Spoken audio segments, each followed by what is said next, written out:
այս իշխանությունները բազմիցս արտահայտվել են հայոց ցեղասպանության մասին, ասելով, որ դա պահանջատիրությունը այլ երկրներից է թելադրված եւ ամեն կերպ գնում են ցեղասպանության ուրացմանը։ Ձեր կարծիքով սա որտեղ ուր է տանելու այս ճանապարհը, եթե մենք ուրանանք ցեղասպանությունը։ Սա տանելու է Հայաստանը կործանման։ Այսօր ուրանում են ցեղասպանությունը, փոխում են սահմանադրությունը, ուզում են լուծարեն Միսկի խումբը, դա նշանակում է մեր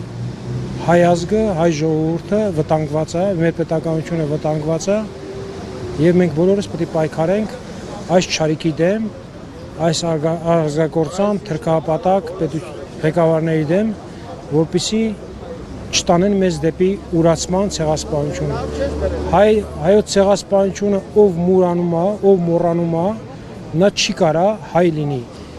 Նրանք իրավունք չունեն հայ լինելու։ Միգուցե ստուգենք այն մարդկանց, ովքեր որ ուրանում են հայոց ցեղասպանությունը կամ Արարատ սարը մերը չի, կամ այլ մեր այդ ամեն ինչը մոռանալով, միգուցե այդ մարդկանց արյունը ստուգենք, կարող է իրանք իսկական թուրք են։ Ես կայեկել եմ այդ կարծիքին եւ պետք է ստուգենք այդ մարդկանց արյունները, տեսնենք այդ մարդիկ թուրք են թե հայ են։ Եթե թուրք են, ապա սրանք տեղ չունեն Հայաստանում, թող գնան հանգրվարեն Թուրքիայում։ Ասում են, որ Թուրքիայի հետ բարեկամական հարաբերություններ ենք հաստատում եւ եթե շարունակենք պահանջատիրությունը առաջ տանել, ապա այդ հարաբերությունները այդպես էլ չեն հաստատվի, ինչ կա։ Մենք Թուրքիայի հետ երբևիցե չենք կարող բարեկամանանք։ Այն Թուրքիի հետ, որ 1,5 միլիոն հայ է ջնջել։ Մենք այսօրնա որ հավաքվել ենք, որ գնանք բոլորս ցեղասպանության հուշարձան։ Մենք չենք կարող մոռանանք մեր անցյալը։ Մենք չենք կարող մոռանանք, որ թուրքերը ինչ են արել մեր հայ ժողովրդի, մեր երեխաների, մեր նախնիների գլխին, ինչ են բերել մեր գլխին։ Եվ փորձել են նույն ձևի շարունակեն մեզ ցեղասպանեն։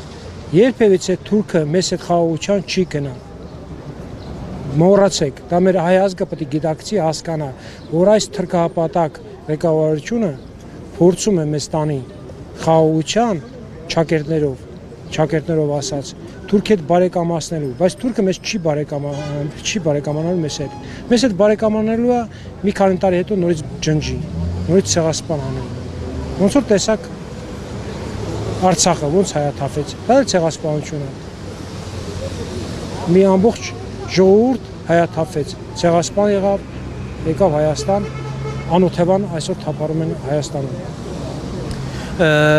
2022 թվականին ջահերով երթից հետո մեկնարկեց դիմադրության շարժումը։ Անցած տարի այս օրերին էր նաև որ սրբազան շարժումներ մեկնարկում։ Այս տարի հնարավոր է փողոցային պայքար, դուք ինչ ակնկալիքներ ունեք։ Կարծում եմ որ ժամանակն է եկել, մեր ժողովուրդը արդեն ստափել է, հասկացել է, որ այս թրքահապատակ, այս ազգակործան ղեկավարությունը մեզ տանում է կործանման։ Մեր ժողովուրդը պետք է ստափ դատի եւ արդեն իսկ վեր կենա